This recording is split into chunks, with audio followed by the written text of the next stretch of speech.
कपड़े धोने वाली बहू। शादी के पहले से ही विभा को कपड़े धोने का बड़ा शौक था। कभी नल के नीचे तो कभी तालाब के पास। अरे मेरी नीली वाली लुंगी नहीं दिख रही है। विभा की अम्मा, कहाँ रखी है लुंगी? अरे वो तो विभा ने परसों ही धोकर रखी थी आपकी अलमारी में, देखो वहीं होगी। वो ना मैंने आज धो दी, मुझे लगा कि गंदी हो गई होगी। अरे कैसे गंदी हो गई थी? उसे तो मैंने पहना भी नहीं। हे भगवान, इस लड़की के कपड़े धोने की आदत से परेशान हो गया हूँ मैं। जितना तो घर में राशन नहीं आता, उससे कहीं ज्यादा डिटर्जेंट पाउडर का खर्चा है। इसकी शादी करवा दो, शादी जाए अपने घर में ही करे काम, फिर चाहे घर के कपड़े धोने हो या पूरे गांव के। हाँ ठीक बोल रही हूँ, देखता हूँ मैं कोई लड़का। वो दिन भी आ जाता है जब विभा को देखने लड़के वाले आ जाते हैं। लड़की मुझे अच्छी लगी।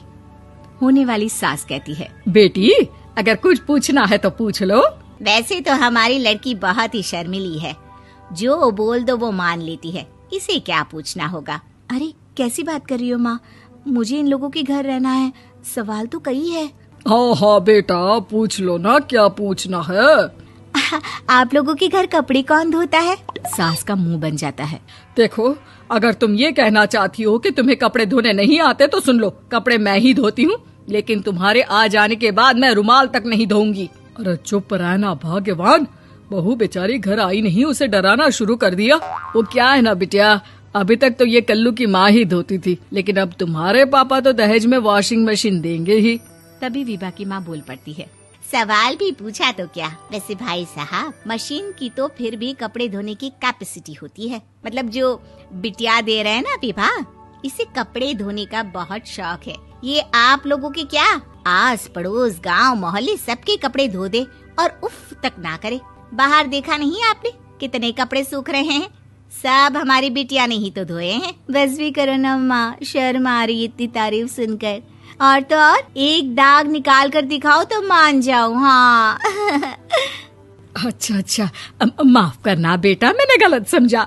हमें तो रिश्ता बहुत पसंद है। और ऐसे जुड़ जाता है रिश्ता कपड़े धोने का शौक रखने वाली विभा का। उसकी शादी हो जाती है कोयला फैक्ट्री में काम करने वाले कल्लू के साथ। शादी के बाद अचानक विभा चिल्लाती हुई सास के पास आती है। सासू माँ, अरे सासू माँ कहाँ है आप?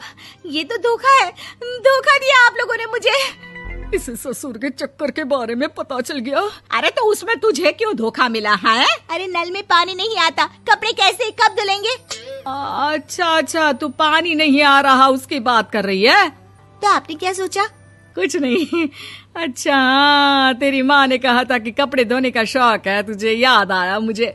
शौक बोलकर कपड़े धोने वाले मेरे जुनून को कम ना आके सासू माँ, कपड़ा धोना मेरा गुरूर है।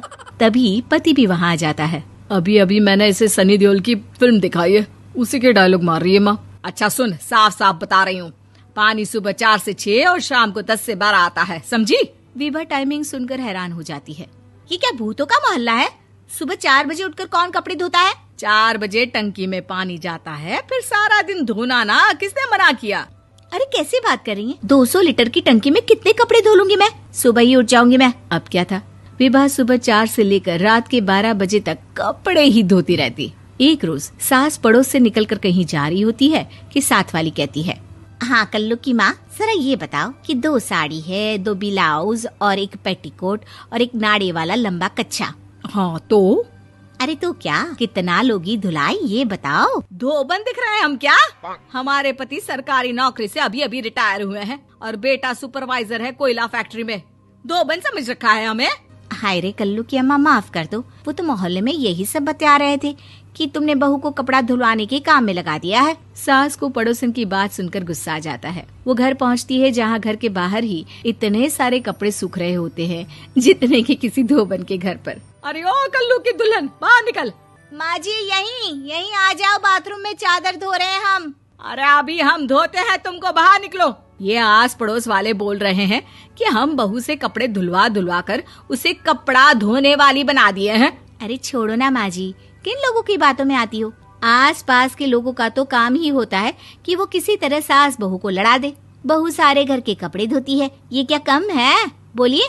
सास को भी लग जाता है कि वो बहू का ये सनकीपन नहीं छुड़वा सकती, इससे अच्छा है कि खुद ही चुप हो जाए। एक रोज सास और बहू मंदिर जाते हैं, जहाँ सास की साड़ी वहाँ खड़ी भीख मांगने वाली से मिलती है। माँ जी क्या बात है, आपकी साड़ी उस भिखारन से कितनी मिल रही है ना? हाँ हाँ, देखो तो दोनों की साड़ी मिल रही है। क्या बात है कल्लू की अम्मा, तुम खुद को तो अफसर की बीवी बताती हो और ऐसी सिंपल सी प्लेन साड़ी पहनकर घूमती हो। सिंपल और प्लेन नहीं है ये साड़ी। तो क्या सोने के धागे से फूल बने हैं? कुछ भी सासू माँ, कुछ भी। हाँ, बने थे इस साड़ी में सोने के धागे से फूल। मेरे पति लेकर आए थे मद्रास से स्पेशली मेरे लिए 10,000 की। ताहे भाई साहब इस भिखारन के लिए भी सेम टू सेम साड़ी लेकर आए होंगे 10,000 की।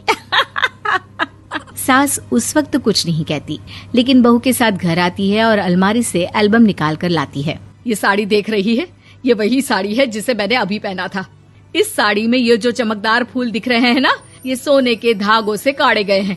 लेकिन तू लोकल वॉशिंग मशीन ब्रश से घिस घिस कर सारे फूलों को निकाल कर साड़ी प्लेन कर दी। मुझे माफ कर दीजिए सासू माँ। और तो और, जब मैंने तुझे तेरी गलती के लिए कुछ नहीं कहा, लेकिन तूने तो सबके सामने मेरा मजाक ही बना दिया। क्यों? बहू को समझ में आ जाता है कि अब से उसका कपड़े धोना बंद।